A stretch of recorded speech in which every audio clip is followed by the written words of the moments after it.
నమస్తే, welcome to okay TV. So ఈరోజు అయితే మనం అందరం చూస్తూనే ఉన్నాం అనమాట. ఏంటిది అని అంటే మాత్రం స్మితా సబర్వాల్ ఎవరైతే ఉన్నారో ఆమె ఆల్రెడీ మనం చూస్తూనే ఉన్నాము. ఆమె చేసిన ఒక ట్వీట్ వల్ల ఇక్కడ అయితే వికలాంగులందరికీ ఒకటి ఏంటిది అని అంటే మా మనోభావాలు దెబ్బతిన్నాయని చెప్పి అంటున్నారు. సో ఫస్ట్ అయితే ఇక్కడ మనతో పాటు అయితే నాగేశ్వరరావు అయితే ఉన్నారు, ఆయనతో మాట్లాడదాం. సో సార్ చెప్పండి, అసలు స్మితా సబర్వాల్ ఆ విధంగా ట్వీట్ చేయడం కరెక్టేనా?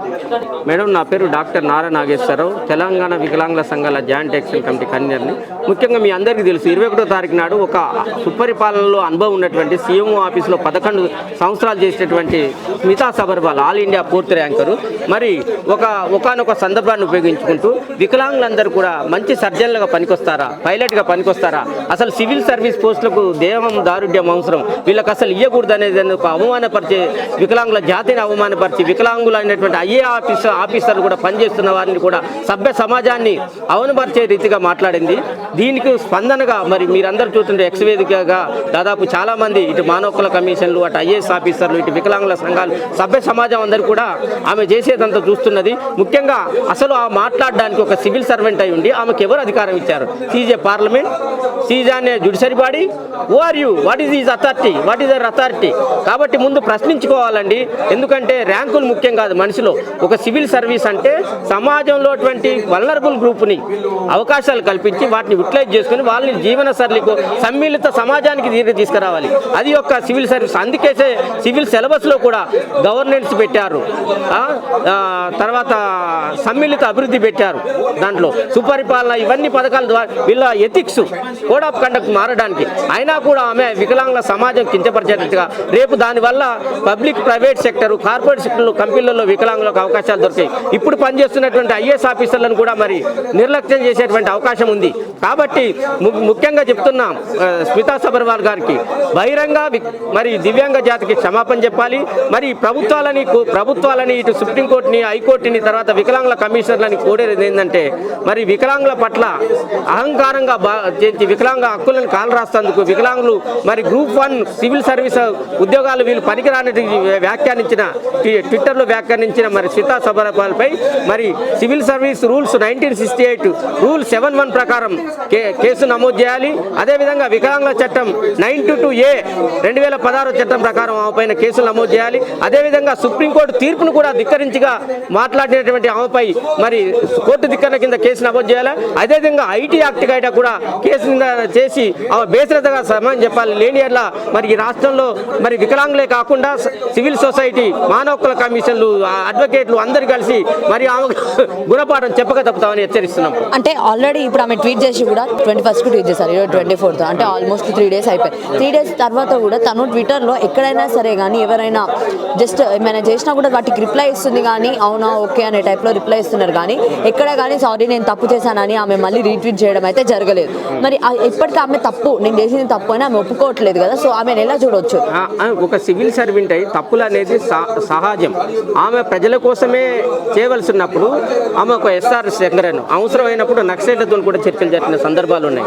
ఒక బిఎన్ యుగంధర్ ముస్సోర్లో 20 సంవత్సరాలు ఐఏఎస్లకు డైరెక్టర్ చేశాడు. ఆయన ఇనిషియేటివ్ ఇంటర్వెన్షన్ వల్ల ఈ పాఠాలు వచ్చినాయి. వికలాంగులందరూ కూడా ఐఏఎస్లు వచ్చాయి. వాళ్ళని ఆదర్శంగా తీసుకోవాలండి. చదువులో మార్పులు కాదండి, మనిషిలో ప్రవర్తనలో మార్పు రావాలి, సివిక్ సెన్స్ కావాలి, సమ్మిళితం కోసం రావాలి. ఆమె ఇప్పటికి కూడా బాలలత ఎందుకు ఇన్స్టిట్యూషన్ పెట్టుకున్నది? ఆమె 10 years చేసిందండి. ఈ served as the 10 years and ఈ has taken the voluntary running the institution for empowerment of the physically challenge and general vulnerable యూత్కు ఆమెకి ఇచ్చి ఎంతో మంది తీర్చిదిద్దుతున్నది. ఆమె అనవసరంగా రోజుకు సమస్యని బాగా ప్రాబ్లం చేస్తుంది. ఇప్పటికైనా మరి బాలలత గారికి చెప్తున్నాను, ముఖ్యమంత్రి గారు మరి ఈ విషయంలో జోక్యం చేసుకోవాలి. కేటీఆర్ కూడా మాట్లాడాలి. మరి ఈమెను ఏం గుర్తించో మరి సీఎంఓ ఆఫీసులో 10 సంవత్సరాలు ఇచ్చారు.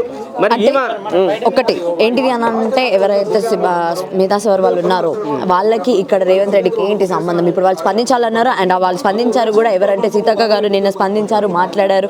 ఆ తర్వాత కూడా వేరే అందరూ చేస్తూనే ఉన్నారు, స్పందిస్తూనే ఉన్నారు కదా. ఇంకా ఏంటి స్పందించడం అంటే now is working under control of the Revanth Reddy, state head.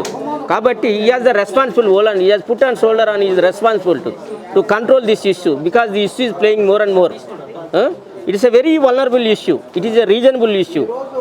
ప్రభుత్వాలు వికలాంగులకు రీజనబుల్ కండిషన్ కలిపి అవకాశాలు కల్పిస్తున్నాయి, రీజనబుల్ అకామిడేషన్ కల్పిస్తున్నాయి.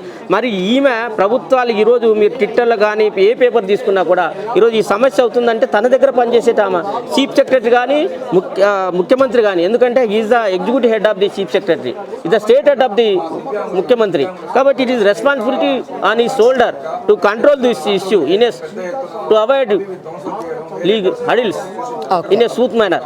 సో మళ్ళీ ఇదేంటిది స్మితా సబర్వాల్ ఆమె ఎందుకు అవుతుంది ఇది వర్సెస్ లాగా? యాక్చువల్గా ఎందుకు అవుతుందంటే బాలలత అనేటామె ఎన్నో కష్టాలు వదిలేసి వీల్ చైర్ హోల్డర్ చేసి 2 సార్లు సివిల్స్, ఒకసారి 369, 2 సార్లు సివిల్ సర్వెంట్, ఆమె 10 years కూడా వర్క్ చేసింది.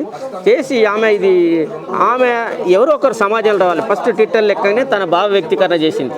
దాంట్లో నువ్వు ఎట్లా వికలాంగులు అంటూ క్షమాపణ చెప్పాలి బహిరంగంగా అని వేదిక పైన ప్రశ్నించింది. దానికి కోపం అంతే. అంటే బాలలత మేడం ఆల్రెడీ ఆమె మీటింగ్ పెట్టారు, నెక్స్ట్ డేనే మీటింగ్ పెట్టడం జరిగింది, మాట్లాడడం కూడా జరిగింది. స్టిల్ ఇప్పటిదాకా అయితే రెస్పాన్స్ అనేది అయితే రాలేదు కదా.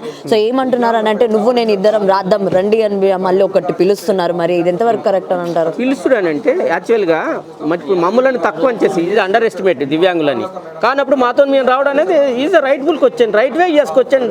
అంటే వర్సెస్ లా ఉంది వర్సెస్ అనేది కాదు. ఈ మనం బాలలతని ఏంటంటే disable community on behalf the ఆమెను వ్యక్తిగతంగా చూడొద్దు, డిజేబిలిటీ అందరి కమ్యూనిటీ తరఫున ఈ దేశం మొత్తం మీద రిప్రజెంటేటివ్గా చేస్తున్నది. ఆమె ఎంతోమంది ఐఏఎస్లను తీర్చిదిద్దుతుంది. ఈ ఒక్క ఐఏఎస్ కావచ్చు, sees the productivity of in a cascading manner దాంట్లో తీర్చిదిద్దుతున్నది. ఆమెని టార్గెట్ చేస్తుంది. ఎందుకంటే ఆమె first has taken the initiative and intervention. That's why. Okay అండి, థ్యాంక్ యూ.